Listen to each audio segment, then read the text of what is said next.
Azərbaycan xalqı, İlham Əliyevin kölələri sizə bugün bir video göstərəcəm. Görün bu videodakı insanı tanıyacaqsınızmı?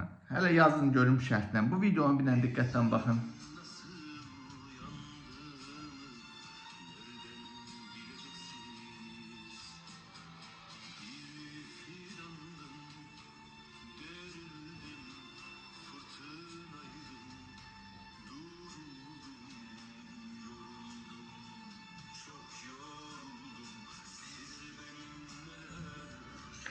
Yəqin ki videoda şəkildəki tanıdınız. Bir çoxlarını tanıdığı kütbeyinlər tanımaz. Bayaq Instagramda paylaşmışam. Xiyarın bir yazıb ki deyir, Azərbaycanlı da deyir, Allah rəhmət eləsin, nə olubdu deyir, kim ölüb, nə zaman ölübdü. Bilirsiniz, mən bu videonu ona görə çəkirəm ki, bu qoyun deyim ki, bilməyən tupoylara, qansızlara deyirəm, bu Elgündür. Cəmi bir neçə ay öncə İlham Əliyev hakimiyyəti onu polislərin narkotik belə deyim də daşınmasına, biznesinə, qaçaqmalçılığına, polislərin narkotik ticarətinə şahidlik elədiyi üçün Elgünü əvvəlcə vəhşicəsinə döydülər.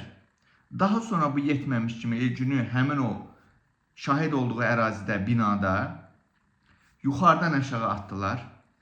Həmin polislər Elgünün o videoda var idi, o yaşayırdı ha. Baxmayaraq ki ağır yaralanmışdı, amma yaşayırdı. Bu yetməmiş kimi getdilər Elgünü xəstəxanada həkimlərlə birlikdə Elgünü iynə vurub öldürdülər. Bunu Azərbaycan polisi elədi və bir neçə gün Azərbaycan xalqı başladı Elgündən danışmağa. Başladılar Elgündən danışmağa. Ölkənin bir neçə günlük şouya çevrildi bu. Hamı başladı, paylaşdı, cambala falan filan. Və Əliyev hakimiyyəti cəmi bir neçə gün sonra İmişlidə növbəti dəfə xalqın başını qatmaq üçün bir şou qurdu. Əslində şou niyə görə deyirəm? Bu hakimiyyət üçün bir şoudur, sizin başınızı qatmaq üçün. Amma bu gerçəkdə təbii ki bu bir acı faciədir. Məktəbliləri Şəmkirdə, İmişlidə məktəbli uşaqları, 3 məktəbli uşağı öldürdü. Polis maşını sürətdən 60-lıq yolda 120 sürdüyü üçün. Və o polis də yoxa çıxdı. Elgünü öldürən polislər də yoxa çıxdı. Elgünün o cinayətinə şahid olan demək dostu var idi. O da 15-16 yaşı var idi. Onu da Gəncədə parkda asdılar. Və bu qədər müsibəti bu xalqın başına gətirdilər. Ziyafət Əsgərova Azərbaycanın mərd qadını idi. Mən ona şəhid oldu deyirəm. Elgün də şəhiddir. Şəmkirdəki o məktəbli uşaqlar da şəhid oldu. Baxın, bu qansız hakimiyyət, bu qansız hakimiyyət. Görürsünüz, Ziyafət xanımı bitəri bunu aparıblar xəstəxanaya. Həkimlər yaxın durmayıb. Qəbul etməyiblər onu müalicə eləmək üçün. Və Ziyafət xanımı da demək bir neçə gün öncə o etirazların birində aparıblar polis bölməsinə, orada yeməyinə zəhər qatıb, yeməyə çay veriblər, orada zəhər qatıb öldürüblər. Bu qədər müsibəti bu xalqın başına gətirən bu rejimi Azərbaycan xalqı sizə sual verirəm. Bağışlamaq olarmı sizcə? Amma qabil kimi səylər, bugün təsadüfən bugün bazar gündür. Təsadüfən bir canlısına gəlin o kanaldan bu kanala, Azadlıq kanalı, nə bilim o kanalı. Bir kanalında deyir ki, mən Qurana əl başmışam, bu rejimə qarşı mübarizə aparacağam. Çıxır o birisi kanalında deyir ki, mənim prezident gətirməyə kömək eləsə İlhamla Mehriban bağışlayıb villa verəcəm, nəvələrinə nə bilim neynəyəcəm. Yəni, həqiqətən də bu xalq necədirsə, bax, necə ki Elgünü bizə unutturdular, bu faciələri, bu qan içən bir şeyi bizə necə unutturdular, Elgünləri unutturdular, Şəmkirdəki hadisəni unutturdular. Ondan öncə Sabirabadda bir uşağı kanalda batmışdı.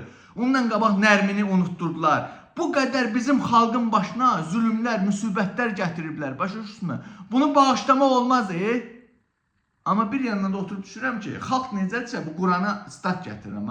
Xalq necədirsə, ona da uyğun bir rəhbər təyin olacaq. Yəni İlham Əliyev gedəcək, Azərbaycanın başına bilmirəm, indi qabil kimlər gələcək.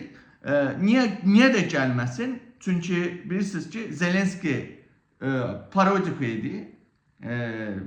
mütriflik eləyirdi. Kişilərlə də hətta öpüşürdü. Kavenşik idi. O gəldi prezident oldu. Niyə qabil prezident olmasın ki? Amma mənim sizə demək istədiyim bir şey var Azərbaycan xalqı. Bunu unutmayın.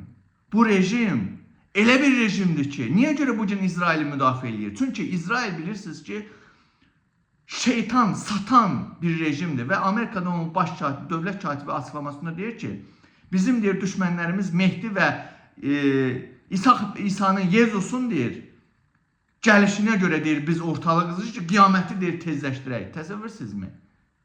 Bunu Amerika etiraf edir ha, dövlət katibi ki, deyir bizim düşmənlərimizdir. Yahudilərin deyir düşməni olub da bilirsiniz. Dindən, tarixdən baş tutanlar bilir ki, İsa Məsih, Mehdi həm Yahudilərin düşməni olubdur. Və deyir ki, bizə vəd edilmiş torpaqlar, nə bilim, hamısını işğal eləyəcəyik. 3000 əvvəl, necə deyir, 3000 il əvvəl deyir, bunlar bizə eləyiblər, bizim kitabımızda deyir, bunlar bizə düşməndilər. Hətta onların kitabında da yazılıb ki, deyir, uşaqları öldürün, nə bilim, biz çoxlarınız da yəqin bilirlər, mamalarınıza, papanıza sorsanız bilərlər ki, uşaqların qanını çörəyə qatıb yedizdirirlərdi ta o vaxtdan.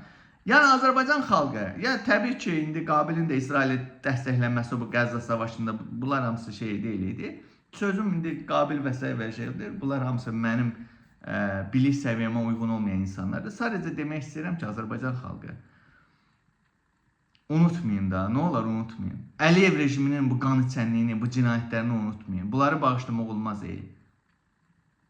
Yəni göstərinmə Elgünü, o gəncəci 16 yaşlı Elgünü necə amansızcasına öldürdülər, polisi tutmadılar. Bağışlamaq olmaz. Ay millət, bağışlamaq olmaz. Siz nə qədər ki soxub içinizə oturacaqsınız, növbəti Elgün sənin balan olacaq. Növbəti müsibət sənin qapında olacaq. Bu rejim qan içən rejimdir. Bu rejim İsrailə xidmət eləyən, satanizmə xidmət eləyən rejimdir. Mehriban Əliyevanın bir sifətinə baxın da, o gör onun sifətindən nur varmı onun sifətində? Çünki o adam həmin o elə unutmaq demişlər, elə bizə də Epstein şeylərini necə unutturdular? Mehriban Əliyevan özü puldan zaddan eləyib, kimlərisə orada ziyanın boynuna yıxdılar. Amma gerçəkdə mən sizə deyim, Mehriban Əliyev də həmin adada olub, Epstein adasında. Uşaqlarının öldürülməsi, qanlı içməsi şeyində iştirak eləyibdir. Burası bunlarda pul var, pulla eləyiblər də. Unutma Azərbaycan xalqı, bu rejimə nifrət elə, üsyana qalx.